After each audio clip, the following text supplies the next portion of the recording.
ایک عورت حضرت علی رضی اللہ تعالیٰ عنہ کی خدمت میں حاضر ہوئی اور عرض کیا، یا علی مجھ کو پاک کر دے۔ آپ رضی اللہ تعالیٰ عنہ نے اس عورت کو دیکھ کر فرمایا، کس چیز سے پاک کر دوں؟ عورت نے جواب دیا کہ میں نے زنا کیا ہے، اب شرمسار ہوں اور آخرت کے عذاب سے ڈرتی ہوں کہ آخرت کے عذاب سے دنیا کا عذاب بہتر ہے۔ پھر حضرت علی رضی اللہ تعالیٰ عنہ نے فرمایا، تیرا شوہر موجود ہے یا سفر پر ہے؟ کہا کہ میرا شوہر موجود ہے۔ آپ رضی اللہ تعالیٰ عنہ نے فرمایا، تو حمل سے ہے؟ عورت نے کہا، ہاں حاملہ ہوں۔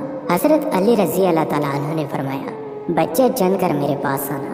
یہ سن کر وہ عورت واپس چلی گئی۔ حضرت علی رضی اللہ تعالیٰ عنہ نے فرمایا، اے میرے پالنے والے، یہ پہلی شہادت ہے جو اس عورت نے اپنے خلاف دی ہے۔ کچھ عرصے کے بعد جب اس عورت کا بچہ پیدا ہوا تو فارغ ہو کر پھر خدمت میں آئی اور پاک کرنے کو کہا۔ حضرت علی رضی اللہ تعالیٰ عنہ نے انجان ہو کر پوچھا، کس چیز سے پاک کر دوں؟ عورت نے کہا، میں نے زنا کیا ہے، اب میں بچے کی ولادت سے فارغ ہو چکی ہوں، لہٰذا مجھ پر حد جاری کر دے کہ دنیا کا عذاب آخرت کے عذاب سے آسان ہے۔ آپ رضی اللہ تعالیٰ عنہ نے فرمایا، جا بچے کو 2 سال تک دودھ پلا، پھر آنا۔ وہ پھر چلی گئی۔ آپ رضی اللہ تعالیٰ عنہ نے فرمایا، الہی یہ دوسری شہادت ہے جو اس عورت نے اپنے خلاف دی ہے۔ 2 سال بعد پھر حاضر ہوئی اور اپنا مطالبہ دہرایا۔ آپ رضی اللہ تعالیٰ عنہ نے پھر انجان بن کر تمام سوالات کیے، اس نے وہی جواب دیے۔ آپ رضی اللہ تعالیٰ عنہ نے فرمایا، جا بچے کی پرورش کر حتیٰ کہ وہ اس قابل ہو جائے کہ کوٹھے سے گر نہ پڑے۔ وہ روتی ہوئی چلی گئی۔ آپ رضی اللہ تعالیٰ عنہ نے فرمایا، میرے مالک یہ اس کی تیسری شہادت ہے۔ عورت کو راہ میں عمر بن حدیث ملا، معاملہ دریافت کیا اور بچے کو پالنے کا وعدہ کر گئی۔ اس عورت کو واپس حضرت علی رضی اللہ تعالیٰ عنہ کی خدمت میں لائی اور عورت نے پھر اقرار کیا اور طہارت کا مطالبہ کیا۔ فرمایا، یا الہی 4 گواہیاں پوری ہو چکی ہیں۔ پھر آپ غصے کی حالت میں سرخ ہو گئے۔ حضرت عمر رضی اللہ تعالیٰ عنہ نے کہا کہ آپ میرے اس بچے کی کفالت پر ناراض ہیں۔ آپ رضی اللہ تعالیٰ عنہ نے فرمایا، اس عورت کو 4 دفعہ اقرار کر لینے کے بعد اب یہ کیا کہتا ہے کہ میں نے اس عورت کو حد کی تکلیف سے بچنے کے لیے یہ راہ شرعی بتائی جو تیری غلطی کی وجہ سے ختم ہو گئی، ورنہ خدا بندے کریم مرنے کے بعد اسے معاف کر دیتا۔ اس کے بعد جناب امیر ممبر پر تشریف لائے، مؤذن سے کہا اذان دو۔ تمام اہل شہر اذان سنتے ہی مسجد میں آ گئے۔ آپ رضی اللہ تعالیٰ عنہ نے فرمایا کہ میں یہ اعلان کرتا ہوں کہ میں کل صبح کوفہ کے میدان میں ایک عورت پر حد جاری کرنا چاہتا ہوں، لہٰذا تمام لوگ پتھر لے کر وہاں جمع ہو جائیں، مگر اس بات کا خیال رکھیں کہ ہر شخص کا چہرہ کپڑے سے چھپا ہوا ہو تاکہ وہ ایک دوسرے کو پہچان نہ سکیں، یہاں تک کہ اپنے گھروں کو واپس نہ چلے جائیں۔ یہ فرما کر آپ ممبر سے نیچے اتر آئے۔ روایت ہے کہ اگلے دن تمام شہر کے آدمی چہرے چھپائے اور چادروں میں پتھر لیے میدان میں جمع ہو گئے۔ کچھ دیر بعد حضرت علی رضی اللہ تعالیٰ عنہ بھی تشریف لے آئے۔ عورت کو باہر نکالا گیا۔ آپ رضی اللہ تعالیٰ عنہ نے حکم دیا کہ ایک گڑھا کھودا جائے جس میں اس عورت کو کمر تک دفن کر دیا جائے اور باقی حصہ باہر رہنے دیا جائے۔ ایسا ہی کیا گیا۔ پھر آپ رضی اللہ تعالیٰ عنہ نے فرمایا کہ اے لوگوں، خدا بندو عالم نے اپنے نبی صلی اللہ علیہ وآلہ وسلم سے یہ عہد لیا تھا کہ کوئی ایسا آدمی جس کی گردن پر خود کوئی ہاتھ ہو کسی پر حد جاری نہیں کر سکتا۔ ایسا کوئی آدمی عورت پر پتھر نہ مارے جس کی اپنی گردن پر کوئی ہاتھ ہو۔ یہ سنتے ہی تمام آدمی واپس چلے گئے، صرف خاندان رسول صلی اللہ علیہ وآلہ وسلم کے افراد حضرت علی، حضرت حسن اور حضرت حسین رضی اللہ تعالیٰ عنہ رہ گئے جنہوں نے حج جاری کی۔ ایک بار کسی بھکاری نے کفار سے سوال کیا، انہوں نے امیر المومنین حضرت علی رضی اللہ تعالیٰ عنہ کے پاس بھیج دیا جو کہ سامنے تشریف فرما تھے۔ اس نے حاضر ہو کر دستے سوال تراش کیا۔ آپ رضی اللہ تعالیٰ عنہ نے 10 بار درود شریف پڑھ کر اس کی ہتھیلی پر دم کر دیا اور فرمایا، مٹھی بند کر لو اور جن لوگوں نے بھیجا ہے ان کے سامنے جا کر کھول دو۔ کفار ہنس رہے تھے کہ خالی پھونک مارنے سے کیا ہوتا ہے، مگر جب سائل نے ان کے سامنے جا کر مٹھی کھولی تو اس میں 1 دینار تھا۔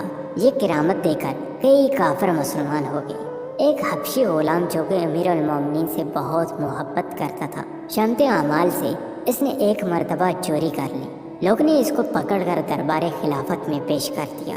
غلام نے اپنے جرم کا اقرار بھی کر لیا۔ امیر المومنین حضرت علی رضی اللہ تعالیٰ عنہ نے حکم شرعی نافذ کرتے ہوئے اس کا ہاتھ کاٹ دیا۔ جب وہ اپنے گھر کو روانہ ہوا تو راستے میں حضرت سلمان فارسی رضی اللہ تعالیٰ عنہ اور ابن القوا سے ملاقات ہوگی۔ پوچھا تمہارا ہاتھ کس نے کاٹا؟ تو غلام نے کہا حضرت علی رضی اللہ تعالیٰ عنہ نے۔ انہوں نے حیرت سے کہا انہوں نے تمہارا ہاتھ کاٹ ڈالا، پھر بھی تم اس قدر اعزاز و اکرام کے ساتھ نام لیتے ہو؟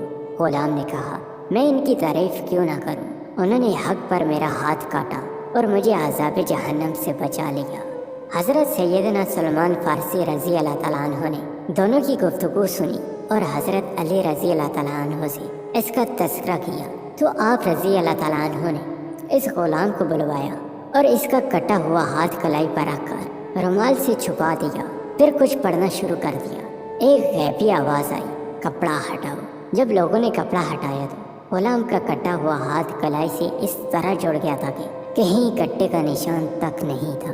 ایک مرتبہ نہری فراق میں ایسی خوفناک تو یعنی آ گیا اور سیلاب میں تمام کھیتیاں غرقاب ہو گئی یعنی ڈوب گئی۔ لوگوں نے حضرت علی رضی اللہ تعالیٰ عنہ کی برگاہ میں بے کس فریاد کی۔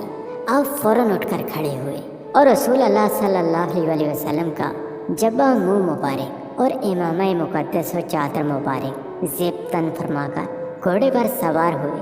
حضرت حسنین رضی اللہ تعالیٰ عنہ اور دیگر حضرات بھی ہمراہ چل پڑے۔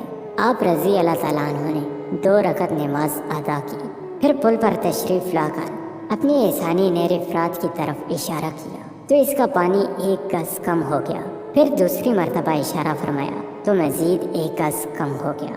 جب تیسری بار اشارہ کیا تو 3 گز پانی اتر گیا اور سیلاب ختم ہو گیا۔ لوگوں نے التجا کی یا امیر المومنین بس کیجیے، یہ کافی ہے۔ مقام صفین جاتے ہوئے حضرت علی رضی اللہ تعالیٰ عنہ کا ایک لشکر ایسے میدان سے گزرا جہاں پانی نہیں تھا۔ پورا لشکر پیاس کی شدت سے بےتاب ہو گیا۔ وہاں ایک گرجا گھر تھا۔ اس کے راہب نے بتایا کہ یہاں سے 2 یعنی تقریباً 14 کلومیٹر کے فاصلے پر پانی مل سکے گا۔ کچھ حضرات نے وہاں جا کر پانی پینے کی اجازت طلب کی۔ یہ سن کر آپ رضی اللہ تعالیٰ عنہ اپنی خچر پر سوار ہو گئے اور ایک جگہ کی طرف اش کر گئے۔ کھودنے کا حکم فرمایا۔ کھدائی شروع ہوئی۔ ایک پتھر ظاہر ہوا، اسے نکالنے کی تمام تر کوشش ناکام ہو گئی۔ یہ دیکھ کر حضرت علی رضی اللہ تعالیٰ عنہ سواری سے اترے اور دونوں ہاتھوں کی انگلیاں اس پتھر کی دراڑ میں ڈال کر زور لگایا تو وہ پتھر نکل پڑا اور اس کے نیچے سے ایک نہایت صاف، شفاف اور شیریں یعنی میٹھے پانی کا چشمہ ابل پڑا اور تمام لشکر اس سے سیراب ہو گیا۔ لوگوں نے جانوروں کو بھی پلایا، مشکیزیں بھی بھر لیے۔ پھر آپ رضی اللہ تعالیٰ عنہ نے وہ پتھر اسی جگہ پر رکھ دیا۔ گرجا گھر کا عیسائی رہبر یہ کرامت دے کر حضرت علی رضی اللہ تعالیٰ عنہ کی خدمت میں حاضر ہوا۔ کیا آپ نبی ہیں؟ فرمایا نہیں۔ پوچھا کیا آپ فرشتے ہیں؟ فرمایا نہیں۔ اس نے کہا پھر آپ کون ہیں؟ فرمایا میں پیغمبر رسول صلی اللہ علیہ وسلم کا صحابی ہوں اور مجھ کو تاجدار رسالت صلی اللہ علیہ وسلم نے چند باتوں کی بھی تاکید فرمائی ہے۔ اتنا سنتے ہی وہ عیسائی رہبر کلمہ شریف پڑھ کر مشرف با اسلام ہو گیا۔ آپ رضی اللہ تعالیٰ عنہ نے فرمایا تم نے اتنی مدت تک اسلام قبول کیوں نہیں کیا تھا؟ رہبر نے کہا ہماری کتابوں میں لکھا ہوا ہے کہ اس گرجا گھر کے قریب پانی کا ایک چشمہ پوشیدہ ہے۔ اس چشمے کو وہی شخص ظاہر کرے گا جو نبی ہوگا یا نبی کا صحابی۔ چنانچہ میں اور مجھ سے پہلے بہت سے راہب اس گرجا گھر میں اسی انتظار میں مقیم رہے۔ آج آپ رضی اللہ تعالیٰ عنہ نے یہ چشمہ ظاہر کر دیا تو میری مراد بھر آئی، اس لیے میں نے دین اسلام قبول کر لیا۔ رہبر کا بیان سن کر حضرت علی رضی اللہ تعالیٰ عنہ رو پڑے اور اس قدر روئے کہ ریش مبارک آنسوؤں سے تر ہو گئی۔ پھر ارشاد فرمایا کہ ان لوگوں کی کتابوں میں بھی میرا ذکر ہے۔ یہ راہب مسلمان ہو کر آپ کے خادموں اور مجاہدوں میں شامل ہو گیا اور شامیوں سے جنگ کرتے ہوئے شہید ہو گیا، اور حضرت علی رضی اللہ تعالیٰ عنہ نے اپنے دست مبارک سے اسے دفن کیا۔ اس کے لیے مغفرت دعا فرمائی۔ ایک مرتبہ امیر المومنین حضرت علی رضی اللہ تعالیٰ عنہ اپنے 2 شہزادوں حضرت امام حسن اور حضرت امام حسین رضی اللہ تعالیٰ عنہ کی عارم کعبہ میں حاضر تھے کہ دیکھا وہاں ایک شخص خوب رو رو کر